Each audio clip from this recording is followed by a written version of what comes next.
في لحظة كل اللي في المسرح كانوا مستنين فيها المفاجأة. طلع المتسابق محمد شعلان على مسرح ذا فويس وهو هادئ جدا، مفيش توتر مفيش رهبة، بس نظرته واثقة كده ان تقول ان في حاجة كبيرة جاية. وقف قدام المايك اخد نفس بسيط، واول ما بدأ يغني حصل اللي محدش كان متوقعه. من اول جملة بس واول نغمة كراسي لجنة التحكيم كلها لفت.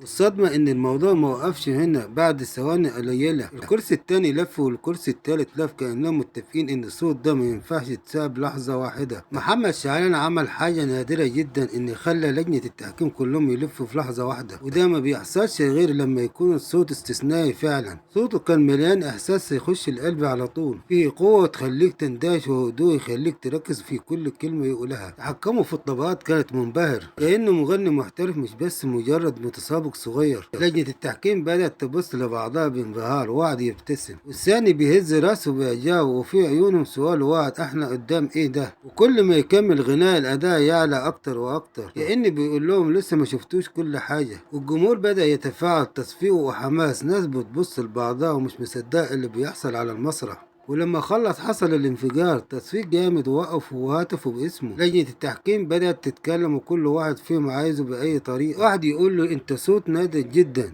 واللي عندك ده مش بيتكرر. والتاني بيقول: انا اول نغمة حسيت انك لازم تكون معي. والتالت يدخل بحماس: انت مشروع نجم كبير وانا عايز اكون جزء من رحلتك. ومحمد شعلان واقف مبتسم، لكن واضح عليه انه محتار، لانه مش بس كسب اعجاب، ده خلاهم يتنافسوا عليه من اول ثانية. اللحظة دي ما كانتش مجرد تجربة اداء، ده كانت بداية حقيقية لموهبة ممكن تكسر الدنيا. محمد شعلان اثبت ان الصوت الحقيقي مش محتاج وقت علشان يفرض نفسه، ممكن يخطف القلوب من أول نغمة ومن أول لحظة.